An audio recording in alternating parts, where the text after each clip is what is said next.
Olá! Hoje a gente vai fundo na história de um documento, assim, bem infame, né? Os Protocolos dos Sábios de Sião. Nossa base principal aqui é uma fonte incrível, a graphic novel O Complot, do mestre Will Eisner. Tem introdução do Humberto Eco, pesquisa histórica, é bem completo. E a nossa missão aqui é, desembaraçar essa história toda, quem criou isso, por quê, e o mais doido, como que uma mentira, que já foi desmascarada tantas vezes, continua por aí até hoje. Então, vamos mergulhar nessa teia de intriga, plágio e até espionagem. Exatamente. Os protocolos dizem ser atas, né, de reuniões secretas de líderes judeus planejando dominar o mundo. Aquela coisa toda de manipular finanças, controlar a imprensa. Mas, como a pesquisa mostra claramente, e a gente vai ver aqui, é pura fraude. Uma colagem de outros textos, sabe? Feita para servir a uma agenda política bem específica lá na Rússia czarista. E tem um ponto que o Humberto Eco levanta na introdução que eu achei muito forte. Ele diz que o mais impressionante não é nem a fraude em si. É a sobrevivência dela, né? Exato, como ela sobreviveu a todas as provas, a todas as refutações. É quase inacreditável. E por isso mesmo é importante contar essa história para tentar desarmar isso. Então, por onde a gente começa? Onde está a raiz disso tudo? É surpreendente, mas não começa com antissemitismo direto, né?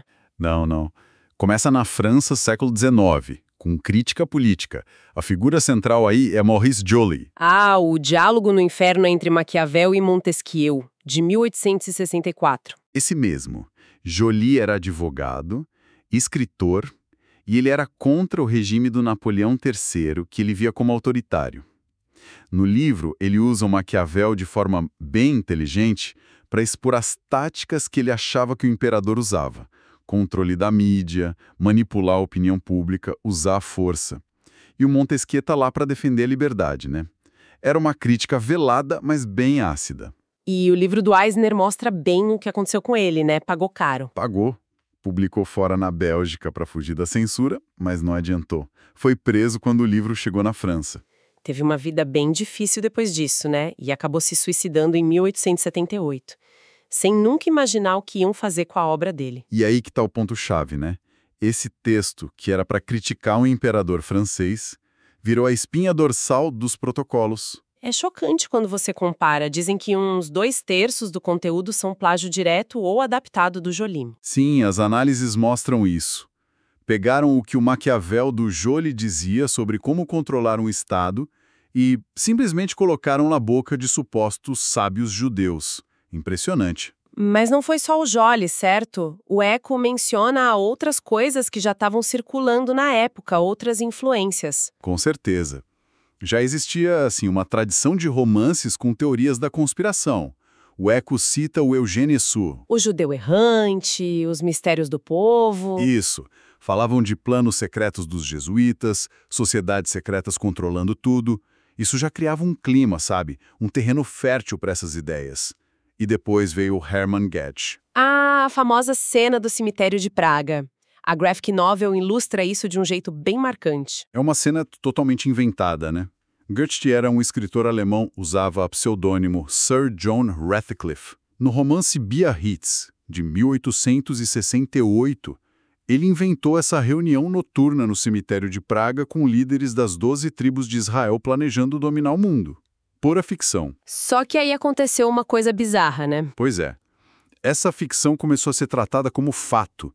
O Eco até menciona que essa cena aqui, aliás, parece que o próprio Goethe copiou de uma cena parecida do Alexandre Dumas sobre maçons, foi reimpressa, separada na Rússia, já nos anos 1870. Como se fosse verdade. Exato. Como se fosse um relato real, às vezes até diziam que vinha de fontes diplomáticas que nunca existiram. É um mecanismo clássico.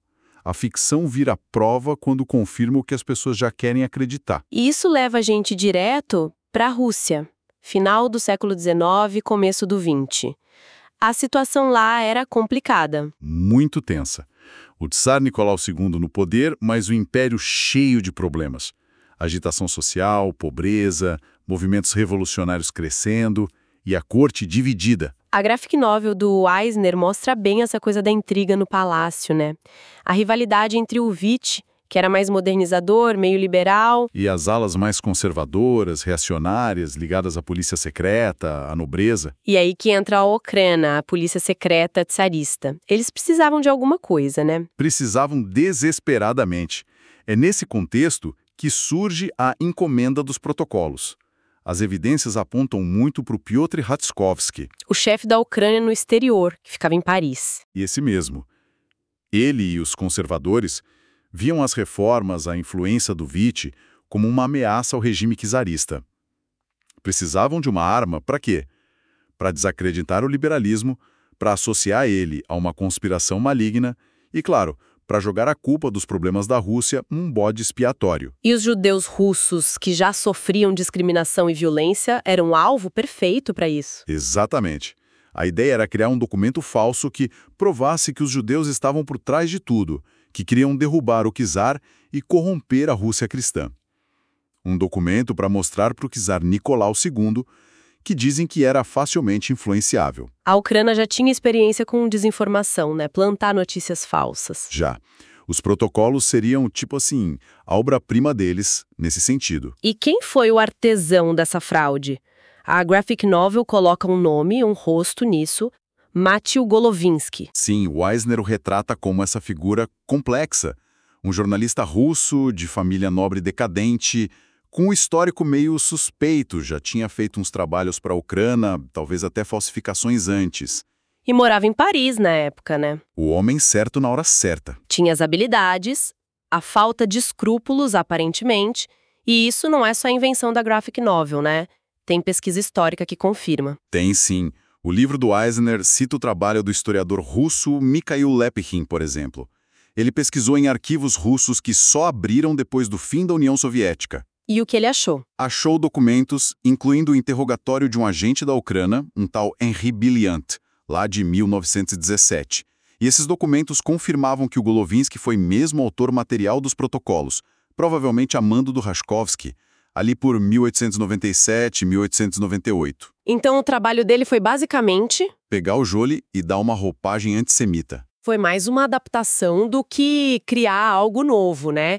Ele pegou trechos enormes do Diálogo no Inferno, tirou Napoleão III, tirou Maquiavel e colocou os sábios de Sião. Manteve a lógica do Jolie sobre como controlar o Estado, a opinião pública, mas atribuiu tudo aos judeus. E misturou com outras coisas, talvez a história do Goethe, para dar aquele tom de conspiração. O jeito como Eisner coloca os textos lado a lado na graphic novel é muito eficaz.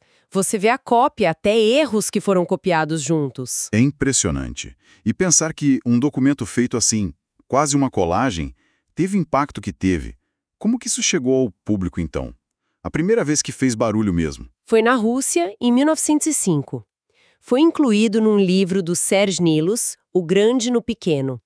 Ele era um escritor místico, tinha alguma entrada lá na corte. E 1905, como você disse antes, foi um ano-chave. Teens, o país pegando fogo. E aí os protocolos caíram como uma luva para a extrema-direita, né?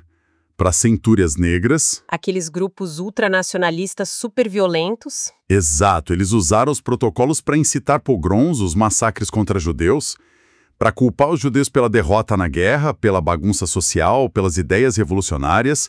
Foi um combustível para o ódio. E depois da Revolução Bolchevique, em 1917, isso se espalhou para fora da Rússia. Sim, os russos brancos, os anticomunistas que fugiram do país levaram cópias. Para eles era a explicação da revolução, da catástrofe russa. E foi assim que chegou na Alemanha, com Alfred Rosenberg, que depois virou ideólogo nazista. Chegou na Inglaterra, França e Estados Unidos.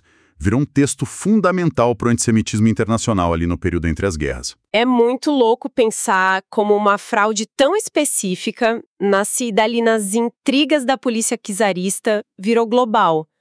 Mas a história fica ainda mais estranha quando a gente vê como ela resistiu a ser desmentida. Aí é que a coisa fica perturbadora mesmo. Porque a fraude foi desmascarada publicamente e de forma bem clara relativamente cedo. Em 1921. O jornal The Times de Londres, né? Exato. O correspondente deles em Constantinopla, Philip Graves, publicou uma série de artigos. Ele tinha conseguido uma cópia rara do livro do Joly, O Diálogo no Inferno, E comparou com os protocolos. e mostrou o plágio. Sem deixar dúvida, o título de um dos artigos era tipo O Fim dos Protocolos. Bem direto. Uma prova definitiva num jornal super respeitado. Era para ter acabado ali, né? Pela lógica, sim. Mas não acabou. Como o Eco e o Eisner mostram, foi só um arranhão na popularidade da mentira. Por quê? Essa é a pergunta de milhões, né? É a pergunta que o Eco faz. E a resposta que ele sugere é que os protocolos não criam antissemitismo do zero. Eles dão uma estrutura, uma desculpa intelectual para quem já tem ódio, para quem já tem medo. É a necessidade de ter um inimigo, um culpado para tudo de ruim que acontece no mundo, que faz as pessoas quererem acreditar nisso, mesmo com todas as provas em contrário. É quase como se a mentira fosse útil demais para largar. O Eco até cita um exemplo de uma escritora inglesa, a Nesta Webster. Ah, sim. Ela sabia que era fraude, mas dizia que era autêntico em espírito. Porque, segundo ela, dizia o que os judeus realmente pensavam. Uma lógica totalmente circular que não dá para combater com fatos. Exatamente. E essa teimosia da mentira apareceu em vários lugares. Nos Estados Unidos teve o caso do Henry Ford. O dono da fábrica de carros. E ele mesmo financiou a publicação de um monte de artigos baseados nos protocolos no jornal dele, o Dearborn Independent. Depois juntaram tudo num livro, O Judeu Internacional. Mas ele não teve que se retratar depois? Teve. Em 1927, depois de muita pressão, ameaça de processo, ele admitiu publicamente que eram falsificações grosseiras. Só que o estrago já estava feito, né? A retratação nunca alcança a difamação original. E na Alemanha nazista, virou o quê? Cartilha. Praticamente. O historiador Norman Cohn disse que os protocolos foram tipo um mandado para o genocídio. Usaram muito para justificar o Holocausto. Teve até um julgamento na Suíça, né? Em Berna. Teve, entre 1933 e 1935. E a conclusão oficial foi: é fraude, é literatura difamatória. Mas nem isso adiantou muito para parar a circulação. Que coisa assustadora. E isso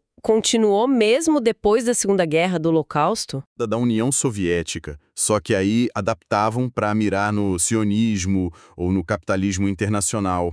Virou super popular em vários países árabes, usado em discursos, publicações contra Israel com um forte tom antissemita, foi traduzido para um monte de línguas, circulou na América Latina, na Ásia. O Eisner cita exemplos bem recentes na graphic novel, né? Sim, ele mostra exemplos até do começo dos anos 2000.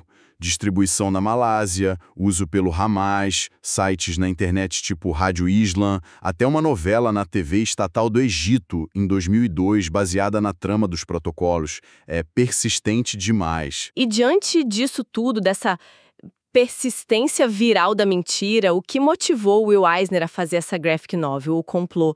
Foi uma das últimas obras dele, né? Foi. E ele fala disso no prefácio de um jeito bem pessoal. Conta que cresceu nos Estados Unidos numa época de muito antissemitismo, sentiu isso na pele na época da Grande Depressão. Para ele, a graphic novel não era só entretenimento, era uma linguagem poderosa. Ele ajudou a criar essa linguagem, né? E ele queria usar ela para combater o que ele chamou de terrível fraude vampírica. Ele queria usar a força da imagem, da narrativa, para educar as pessoas, para talvez criar uma imunidade contra essa mentira. Exato. Ele achava que a graphic novel, por ser mais acessível, mais envolvente que um estudo acadêmico, podia atingir mais gente. Podia mostrar não só que os protocolos eram falsos, mas como a desinformação funciona, o estrago que ela faz. Nas palavras dele, era tentar enfiar mais um prego no caixão dessa mentira.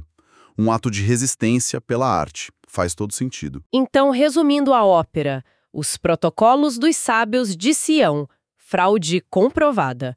Uma falsificação feita pela polícia secreta russa lá no fim do século XIX.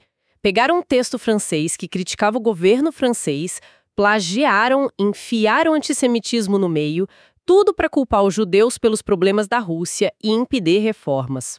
E a história toda depois disso é uma aula, né? Uma aula sombria sobre como a desinformação é resistente. Mesmo desmentida 1000 vezes, continuou sendo usada por grupos diferentes, em lugares diferentes, sempre apelando para essa necessidade que algumas pessoas têm de achar um culpado fácil para problemas complicados, para medos profundos. O Stephen Bronner, no pós-fácil do livro, fala disso, que o antissemitismo, com a ajuda de textos como esse, oferece uma visão de mundo fácil, meio que confortável, para quem se sente perdido ou ameaçado pela modernidade, pelo futuro. E isso tudo deixa a gente com uma pergunta, né? Uma pergunta para o hoje. Se essa mentira específica, com mais de 100 anos, que a gente sabe como foi feita, por quem, com prova documental, se ela conseguiu sobreviver e se adaptar por tanto tempo, em tantos lugares, o que isso diz sobre a nossa capacidade de lidar com a desinformação hoje, agora, na era da internet, das redes sociais, onde as mentiras viajam na velocidade da luz, se adaptam, encontram seus públicos em bolhas online? Será que a gente está mais preparado para reconhecer e resistir a novos protocolos? Ou será que a própria natureza da nossa comunicação hoje tornou tudo ainda mais difícil? Fica aí a reflexão, né? Pra gente pensar.